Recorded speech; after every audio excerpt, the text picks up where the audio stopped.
We have, Belle, many different voices, divided voices, and this obviously is coming after a week in which the Pope wrote that letter to all the world's Catholics. There's over 1 billion people acknowledging the Church's role in not helping and protecting children. So this is a very tense time for the Church. So that obviously is what a lot of people are talking about. And there will be a protest. At the same time, the Pope is holding his Mass on Sunday. This protest, the Stand for Truth protest, is being held. It's organised by Colm O'Gorman, who is a survivor of clerical abuse himself. He is calling for people to come together, to stand together, to protest against abuse and to stand in solidarity with one another. So there's a real backlash against the Pope coming, not just from abuse survivors, but also from young people. We reached out and spoke to some of those young people, like Ellie here, who has some strong opinions about why the Irish state shouldn't be welcoming the Pope. Let's listen to what she has to say.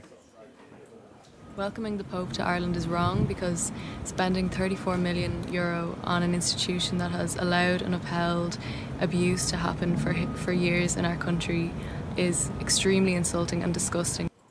So extremely insulting and disgusting. That's what a lot of those who will be attending these protests will be saying about it. And also, Marie Collins here tweeting. Now, she herself is another survivor of abuse in the Church. She resigned from a committee in the Vatican last year looking into abuse, saying the Church was unwilling to change. And she's been tweeting all this week, including ahead of this visit, saying the Catholic Church is still not putting into place the right measures, saying here it's not instituted mandatory reporting worldwide of abuse. So saying that the words from Pope Francis are one thing. What she wants to see from the Pope is action.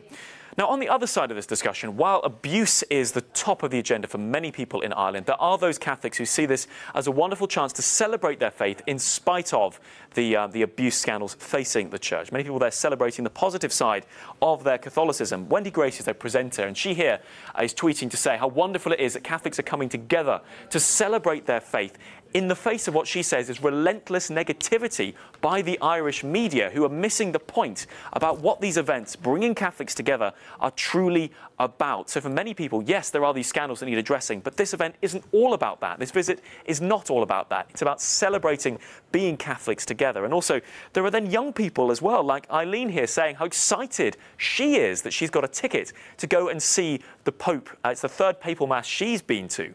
And she's saying here that she knew the date a long time in advance, so her holidays didn't clash with it. So there are young Catholics as well who are excited about this visit. And others here, like Francesco here, saying how excited they are. The Pope's coming. They're showing the setting up of the area where the Mass will take place. There are pilgrims who are trekking 11 days to reach here on Sunday in time for the Mass. So, Belle, Ireland is divided. Irish Catholics are divided. But regardless of how excited people are for this event, the reality is the Pope and the Church are facing some very tough questions.